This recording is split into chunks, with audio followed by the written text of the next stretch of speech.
So September was kind of a weird month for me. I feel like my practice was weird, my work was weird, like it was just, it was a weird month. How many times can I say weird? I started off the month working with a couple of decks that actually weren't in my kind of scheduled rotation.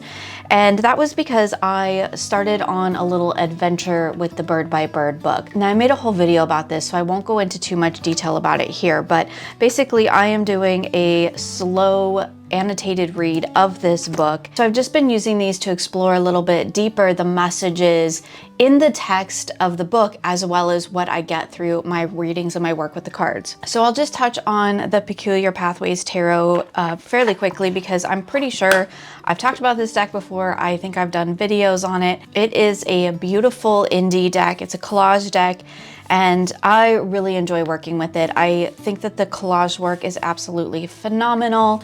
It is definitely like one of my top tier collage decks. You know, sometimes you get collage and it's just like, well, it's very collaged. That's fine too. That's a certain vibe for sure. But I love how this deck is mindfully collaged, how every card is very thoughtfully curated. And I really love the way it reads for me. I like the simplicity of the collage work. It is collage without being cluttered, and that is actually my favorite kind of collage. In September, I ended up using it with the spiritual meaning of birds. Now, I'll be honest, the only reason I bought this deck is because it has birds in it. The back kind of looks a little bit like wallpaper. I've heard some people say that it looks like Canva. I don't use Canva, so like I'm assuming they mean like basically I'm gonna go real old school graphic designer here on you and say clip art.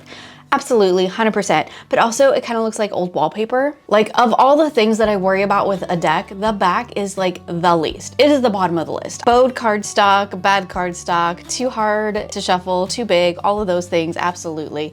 The back of the cards, I don't really care. I don't see the back of the cards that often. But anyway, I picked up this deck because it legit had birds on it, and I was working in the book Bird by Bird. And while that book really isn't about birds, it's about writing and about just life in general and trying to be creative in a space in a society that really does not reward that kind of creativity. In fact, most of the time it makes it harder, it makes it a bigger challenge. I really enjoyed the idea of bringing sort of that bird energy into the work, into the creative work, because I feel like it really does represent my creative efforts pretty well. Birds are kind of like, they're all over the place, right? They're kind of fleeting. You've got one coming over here doing this, one going over there doing that. And then every once in a while they get like in the big line, right? And you get the big V where everything just aligns and they're all in sync and they're all flying in the same direction. I feel like that is like the perfect metaphor for my creative life. Occasionally things actually sync up and everything starts flowing in the right direction, but a lot of the time it's a bit more chaotic. It's like a bird here and a bird there and a bird there, and they're all doing different things. And that is, I feel like, where the majority of my creative energy sits. So I really liked the idea of birds as a sort of metaphor or a animal energy to represent my creative self. I cannot remember where this imagery comes from. It's like a famous freaking bird book. I can't remember it. But anyway, like it's similar stock sort of imagery that you see in a lot of different decks and places. We've got the name of the bird, which I appreciate, and then we've got 3 keywords. Again, always with the 3 keywords with me. I love it. This is my favorite card, chickadee. I'll just talk real quickly about like production value, because like, I mean, it is a tool. I am meant to shuffle it. I swear, I'm not gonna go on a rant this particular time. This deck shuffles fine. Is it my most beautiful shuffle? No. Did it come bowed out of the box? Yes. Was it really cheap? Yeah. So there's also the whole, you get what you pay for. But anyway, I really have enjoyed working with this deck. It shuffles fairly well. The cardstock is kind of just your typical cardboardy kind of cardstock. There's nothing fantastic, nothing special about it. It is by Adams Media, which is not one I've seen before. Obviously, the Peculiar Pathways is like, it's a gorgeous shuffler. And we'll go ahead and give it a shuffle just really quickly so you can see. And then I'll just talk a little bit about how I worked with these 2 decks together. Okay, there really is nothing more satisfying than a good shuffle. It's just the thing, right? I've been working with this deck alongside the Bird by Bird book, but I've also been using it whenever I am like looking to tap into my own creative energy, or sometimes when my creative energy is waning. So what I'll do, because it's got those 3 beautiful keywords on it, I will go ahead and pull a card and see what my bird message is. This is the Blackbird. It says hidden potential, defense, and assertiveness. It's actually kind of fitting. I do like to get into the little guidebook because I am not super familiar with most of these birds, and they are in alphabetical order, which is nice. So you get your typical information in here, you know, title, keywords, all of that. This one also happens to have the genus in here, and then we have a little bit about the card meaning, and then a little bit about where to find the bird. Now, I do have trouble reading a lot of this without my glasses, but like that's a me problem. It does definitely pull more into the messages from the bird, rather than like what the bird itself actually represents or means, or about the bird as an actual animal. So sometimes if I am really interested in a particular bird, if something's really calling to me, then I will actually go and do a little bit more research on my own about that bird. A blackbird is a signal to examine your behavior or chosen path for hidden motives or potential. If other people are asking you to do something, examine those requests for hidden motives as well. The blackbird advises you to examine your territory or your sphere of responsibility. Is someone trying to slip their way in? Look at this person's motivations, and if they are malicious or sly, take a stand and let them know what's yours is yours, and you'll defend if necessary. Blackbirds will attack much larger birds if they come too near their territory. Don't shy away from making noise at a corporation or someone important if you need to. I sometimes struggle with messages in guidebooks like this because that line here with the making noise at corporations or someone important, like that is such a specific thing, and it doesn't really resonate with anything in the way that I use cards. Now, I get other people use cards in different ways, but this is me just sharing my experience with it. So then, of course, as I usually do in situations like this, I'll use the 3 keywords to pull 3 cards, connecting the tarot cards to those keywords. So for hidden potential, we have the Emperor. For defense, we have the 7 of Wands. How perfect is that? Let's make sure we've got enough space going on. Need to move my antique anatomy. We'll talk about that one here in a minute. And then for assertiveness, we've got the 10 of Swords. I mean, that's quite the message coming through here about where I need to find hidden potential, look at what I'm defending, and then maybe where I need to be a little bit more assertive. This 10 of Swords is fantastic for that. So I really love working with these decks together. I do this a lot. This is nothing new for me. It's nothing like groundbreaking. I have a tendency to work with decks pretty much the same way most of the time. Things shift and change, of course, as my life shifts and changes, but for the most part, I tend to use cards in very similar ways. So I'll just take a little flip through. We'll just do a little playing with pairs here so you can kind of get a sense of how they all work together. I really enjoy these decks together. I think they read really well. I wasn't sure about the art styles and if they were going to be super compatible, but actually they really are. And I feel like the bird messages really bring out something really fun and unique in the peculiar pathways. It's one of those decks that, like, depending on what I pair it with, I tend to pick up more energies, more specific energies. So like with the birds, I tend to get more energies that are like more fleeting, messages that are a little bit more scattered. They don't always 100% align, but there's messaging in that as well. Versus when I use it with, like, say, a crystal deck where the messages feel much more grounded and they feel a little bit more concrete, less flighty, less air, more earth. And I really enjoy that about the peculiar pathways. It really does a wonderful job of kind of like picking up the energy of what I pair it with and then pulling that into the work, into the messages that I'm getting from it. We're going to jump around a little bit today. I'm going to talk about the decks that I worked with in the Enchanted Library, which is the guided tarot practice that I do at the Weaver tier in my membership. All year long, we are following fairy tales, working with the themes and the lessons available within those fairy tales.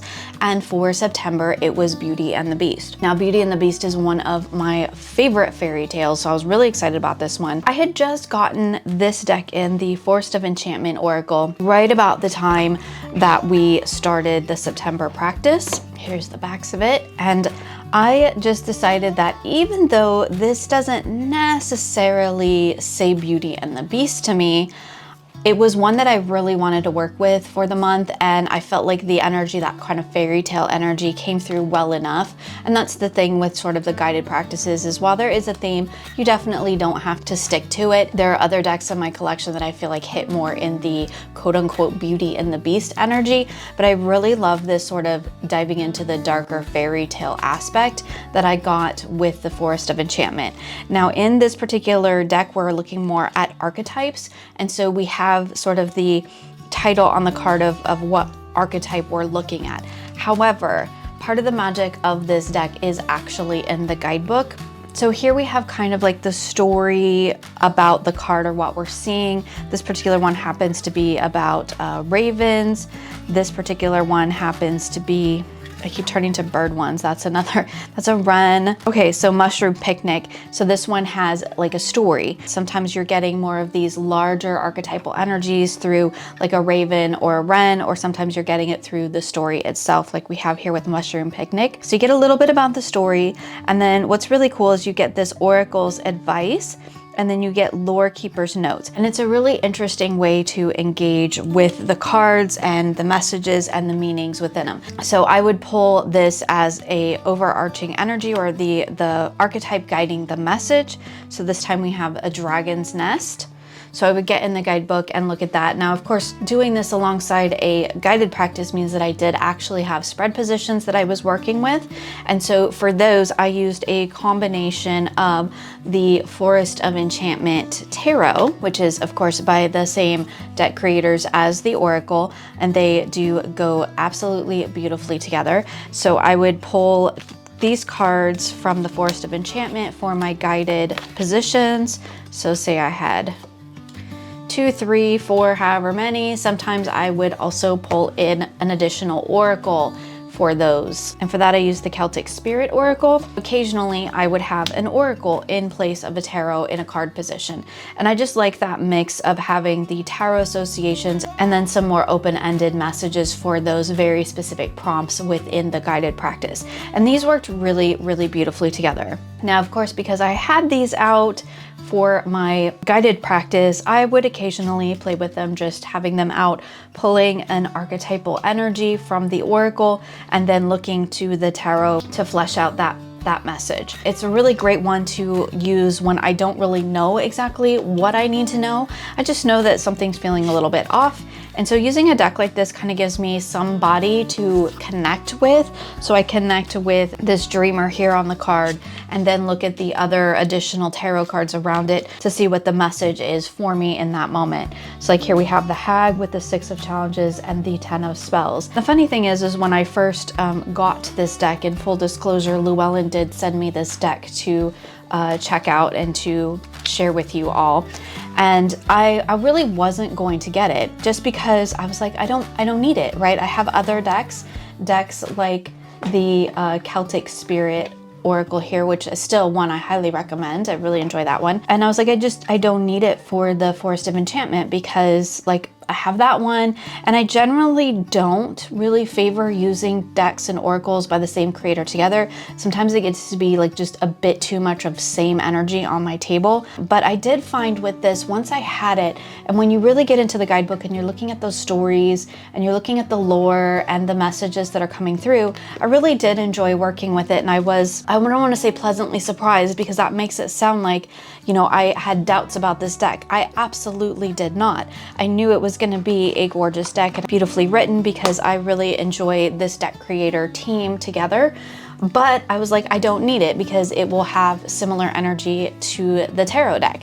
And yes, it absolutely does, but it does something different in that you get those archetypal energies, and it really doesn't feel like more of the same. So let's talk about another little deck trio that I worked with pretty much on and off all throughout September.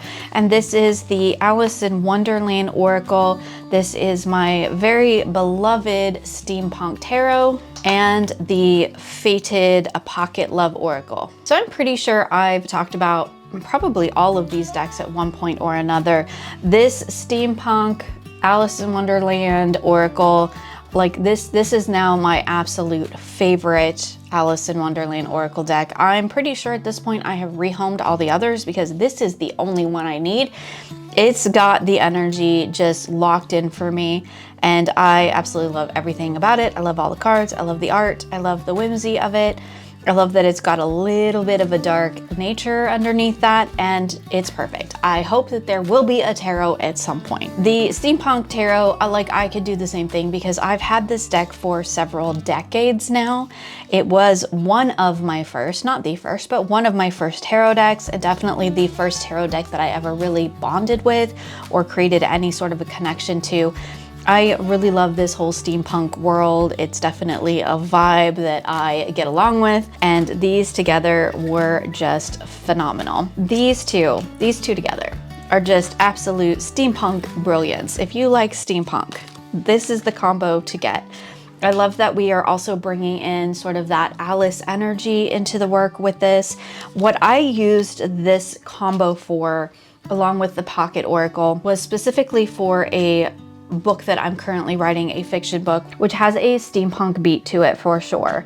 And I used this one when I was doing some character exploration. I used this one when I was working through some plot things. I've used this one just to help kind of get me in the mood for stepping into that story, because I do kind of bounce around in not only between fiction and nonfiction, but within my fiction projects as well. As I'm bouncing around those different sort of energies, it's helpful to have decks that help me tap into that and that allow me to kind of just sit and have a play and immerse myself in this world. And this is definitely kind of that deck for that story now. So the way that I was working with these together, and we'll just pull out a couple here, is that I was pulling a single oracle card, and we got Bill the Lizard. I love that, Bill the Lizard. And then I was pulling some tarot, and depending on what the question was, and generally it was kind of like character, relationship, characterization, character building, some plotting, but most of my fiction is very heavy into character development and character relationships. And so I kind of pulled a couple of cards to see what I needed to know around this idea. So I'm looking at Bill the Lizard here. If I just were to pull this card, this would probably speak to me more about plot because of the type of card that it is. And sometimes I let the cards themselves also dictate, what do I need to know? So this card makes me think I need to work on plot because I'm working on building things, I'm working on structures. We've got the ladder here, we've got all the tools, and then we've got Judgment and the Ace of Wands. Okay, to me, this is the imposter syndrome. This is the, I have no business writing this book, I can't do this, which happens at least once a day, if not more. The minute it hit the table, that's what it made me think of. I have to get past this in order to do this building, in order to create the structures that I need, in order to create this story and be able to move forward to, as we see in this Ace of Wands, kind of capture that creative energy and keep it moving forward. And then I was using the little Pocket Oracle. This is just it's teeny, it's 11 cards. There's not enough cards in these decks. That is my biggest complaint with them. I am hoping this creator has more of them coming out, and I'm hoping to collect them all and pretty much put them into a deck together. But anyway, I pull a little card to kind of see what do I need to know? Now this particular deck is very sort of romance or love relationship focused, which actually works really well because romance is a big part of my steampunk story. So here I've got sexual chemistry, and this is really funny because I am constantly joking about how I cannot write love scenes. I am terrible at them. And they are the biggest struggle for me. And so I'm looking at this sexual chemistry card going, okay, I need to get over this. I can't write love scenes, and I need to work on creating structures and putting things in place that help me to tap into that energy, because I do have the potential to do it. Perhaps I just need to adjust my process or the way I'm going about it. It's just kind of funny. The cards always call me out, right? Every single time. But I love using these little pocket oracles to throw in there as kind of what's the thing, right? What's the thing that's causing this, or that I need to be focused on? So karmic relationships. So maybe I need to look at a little bit where fate is coming into this work and how can I build that into these structures. So let's talk a little bit about a couple of decks that I just used sort of at random throughout the month. So I'm going to talk about this one first. This is the Head Witch Tarot. Again, another one, full disclosure, that Llewellyn sent to me for, I guess, review technically. I know, sometimes things just arrive. I really like this smaller box thing they got going on here. The book's still beautiful quality. One of the things with Llewellyn decks in the past is, you know, their boxing and their packaging is really big and it's hard to store, especially if you are limited on space. So here's the backs of this, and it is a newer cardstock, and at first, like first glance, I was like, oh, that's really thin. And in fact, I think that Lisa was here when I got this box in of these decks, and I do believe that we opened them together, even though I generally save that to do with my members for coffee and cards. It's a video I do every month where I just share decks and we hang out. And I'm pretty sure we looked through this one together and we opened it up and we're like, oh, the cardstock has changed. And it is thinner, it does feel thinner, but you know what? Like, it shuffles like a freaking dream. And I am totally okay with that. It is a beautiful shuffle. I really enjoy shuffling these decks, which means I really enjoy working with them physically, like tactilely. Okay, y'all, this card. Every time this card came up in a member video, I'm like, it's my She-Ra card. I will probably forever hold on to this deck because of this one card. Does anybody else have a deck like that? There's a card. There's a card in it that you will never get rid of the deck because of a specific card. And it's that one for me. So I will keep this deck because it has a She-Ra card in it. This is not a She-Ra deck. However, it could be the new She-Ra. Now that I'm flipping through it, now that I'm looking through it. This deck is interesting. It exists in a fantasy world, but occasionally there's slips of reality into it. And I'm trying to think of the best way to explain that, because it's like occasionally you'll see like a witch in a garden, or here, this is a little bit more of a sort of real world imagery. And occasionally you'll just see those little slips where it's like, but then we have like mer people, and like it's not a thing that I should like, because I've complained about it in other decks, but it really does actually work in this deck for me. It might just be a time and a place thing. I definitely feel like it kind of sits more in that summer energy because of all of the colors. Like, the colors are really, really beautiful. Okay, I'm just gonna shuffle it real quick because I have to show y'all how beautiful this cardstock shuffles. It's just like gorgeous. Is it gonna hold up forever? Maybe not. But on the flip side of that, I do have some Llewellyn decks, such as the Steampunk Tarot. Granted, different cardstock, but you know, it's been hanging around for a couple of decades now, and I have used and abused that deck because for the longest time, it was the only one that I used. So it got its fair share, and it holds up really, really well. The cards are great. I love the interpretations that I pick up intuitively through the art, but the book was a pretty big mess, I'll be honest. Like, it's fine. It didn't really, the messaging doesn't really hit for me. I do like that it has the different sections for each card. So we have the border, the writing, and the veil. So here it says the border is the tale of the card and the details where it can be found in the world or worlds. The writing is the next level meaning, and that's where sort of the messaging, the typical oracle messaging, is coming through. And then we have the veil is a physical guide you can experience. For each card, we have the title, we have the keyword, we have reversed meaning. I don't read reversals, but sometimes that's really helpful when I'm reading things that come up in shadow.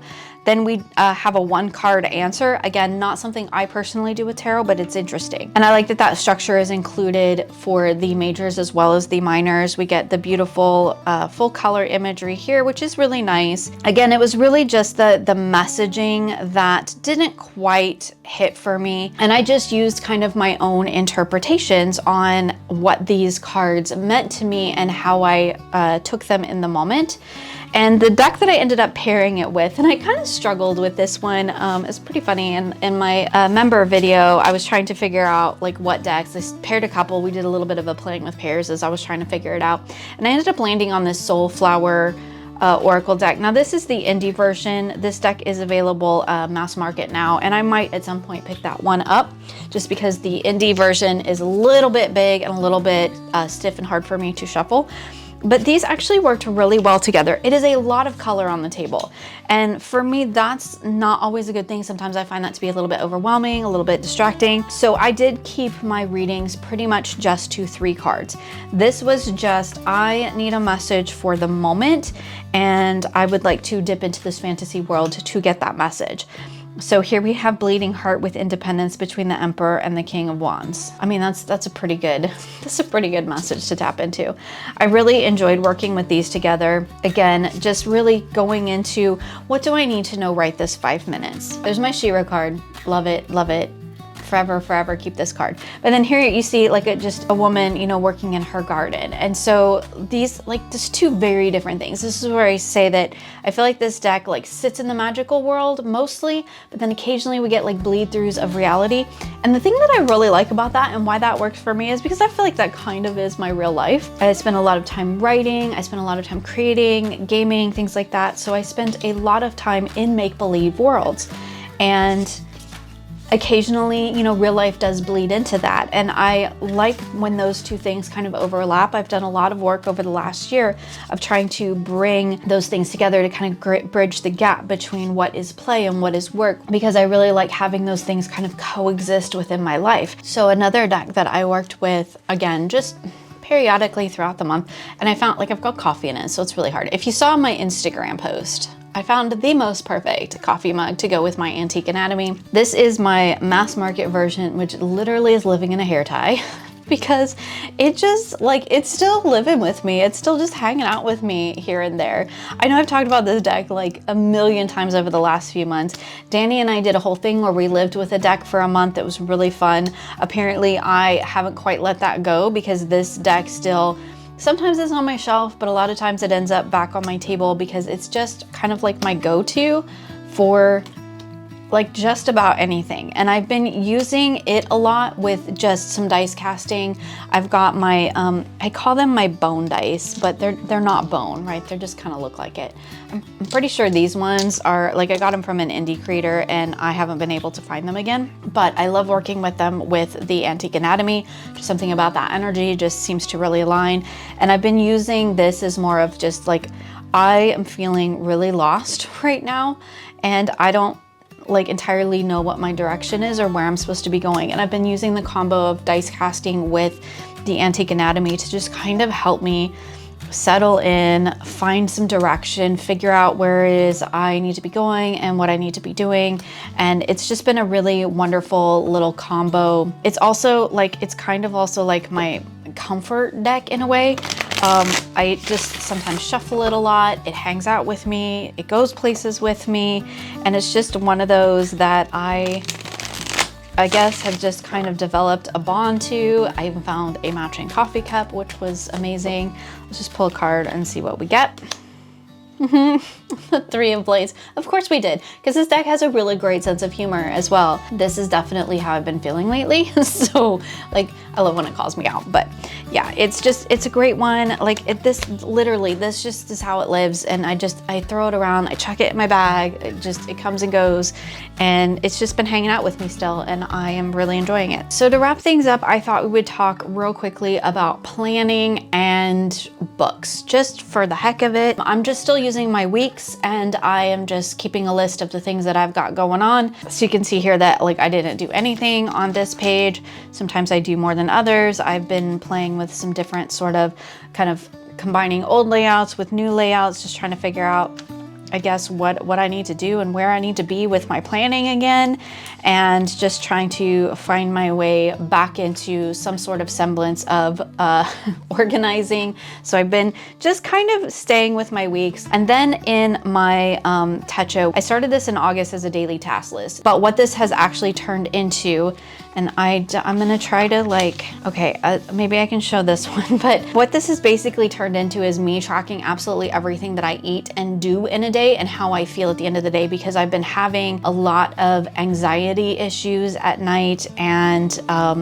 some panic attacks and things like that. And so I'm trying to figure out if there's correlations between things that I'm doing or eating or whatever. And I'm just trying to kind of catalog that right now and keep track of what's going on and how I'm feeling and when things flare up, to try and figure out like what's causing it. That is what I've got going on in my A6. Again, that's not something that I will probably show again because it is very personal. I mean, nobody cares what I eat in a day, but it is not only what I eat, but everything that I do. And then like also reflections about like how I'm feeling and things that are going on and like really, really personal stuff. So that's kind of been my main planning right now, is just sticking in my weeks and then trying to track just my daily things things in my A6 for specifically health related things. So that brings us with books and what we're gonna wrap up with today. I've got one that I actually finished in September, which is My Darling Dreadful Thing. This is beautiful first person gothic horror story. It says, if the dead can wake and walk among us, how can we know what is truly real? And like, it was beautiful. I really, really enjoyed it. Definitely one that I would recommend if you like gothic historical, with just a touch of romance in it. It was a beautiful, beautiful book. So that was the one book that I finished in September. We'll talk about a couple of books that I'm like continuing to read and some I DNF'd. So I'm currently reading the Dark Elf trilogy. This is the second book. I read the first one, I think a couple months ago. This is one of those that I sort of dip in and out of when I'm sort of in between things.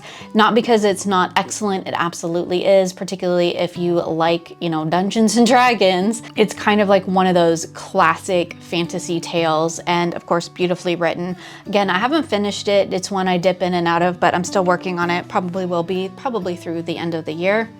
The book that I DNF'd is Den of Vipers. Like, y'all, I don't even know. It says, caught between four dangerous men, one woman indulges her hidden desires. So it is a reverse harem. Look at the edges though. It's a reverse harem, and like, that's cool. I'm totally down for all that kind of stuff. But I just could not connect to any of these characters. I need to care about the characters that are doing it, basically. And I just could have cared less about all of these characters. So I think I got maybe about halfway through. Then I started skipping forward to like, can we get to like the point, please? Am I ever gonna like these characters? And I just really didn't. So, you know, it's totally a me thing, but I just felt like that one was a really big miss for me. And then I started in on this series, you know, because I'm writing books. This book actually came first, The Intuitive Editing. It takes a really interesting approach to editing. I have a lot of editing books that really go into more of the technical side of things. This one does a really good job of kind of bringing in more of like the real life writer part of things. I don't entirely know how to explain it, but she's got it divided up into kind of two categories here. We have macro edits and micro edits. So macro edits are kind of like those big picture things like character, plot, and then micro edits are things like structure, momentum, voice, point of view, things like that. It was an interesting book. I'm still working my way through it because now I've kind of given it a cursory read. And then now what I'm doing is kind of jumping into where I'm at in my particular editing process, because I'm in the process of writing several different books and all of them are at various stages. So when I'm in a particular stage with a particular book, I kind of go and I've been touching base with this book in this section, whatever section it is. Like this happens to be suspension tension. I think it's a really good book. It was interesting to kind of like give it a read all the way through, which is pretty much what I did. And then kind of just dipping in and out. There were a few really good takeaways that I've gotten out of this so far. So I've been enjoying it. It's a little bit different than some of my traditional editing books that I have. And that kind of just taking a different point of view at it has been really wonderful. I've really been enjoying that. And then this one I've been reading, the intuitive author is How to Grow and Sustain a Happier Writing Career. I have picked up some really interesting little nuggets out of this book. There was this one whole chapter on what is your Wendy, which I don't want to give it away, but basically it's about like remembering the reason why you wanted to write in the first place, like what was the point? And that's what you should always come back to. Again, a lot of this is similar stuff that I have read about in other books and, you know, talked about in other books. There's a little bit more of a practical real world aspect to the way that this particular creator writes. And she definitely talks about, you know, like roadblocks, things like imposter syndrome, which is like probably my biggest struggle as a writer, or really just as any sort of a creator, is imposter syndrome. I struggle with it every single day. Sometimes it's really, really bad and like debilitating to the fact that I can't function that day in terms of doing anything productive. And other days, like it's quiet and I'm good. She has a whole section on you know, being a career writer, which is quite interesting. I have been in and out of the publishing industry for decades now at this point. That was where I started.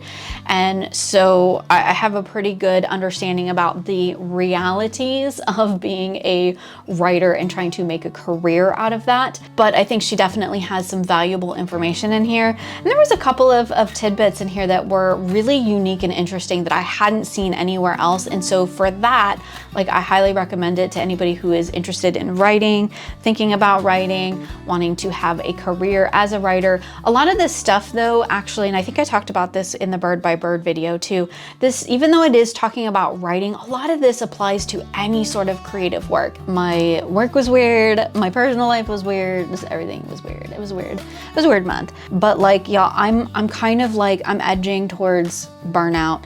Okay, like, let's be honest, I'm not edging towards burnout. I'm there, I'm in it. So I am going to be taking some time off in October. We've got a trip we've got planned, and so I'm not even gonna be in town for a while before I take a little break and kind of just really try to reset and move past this sort of burnout energy.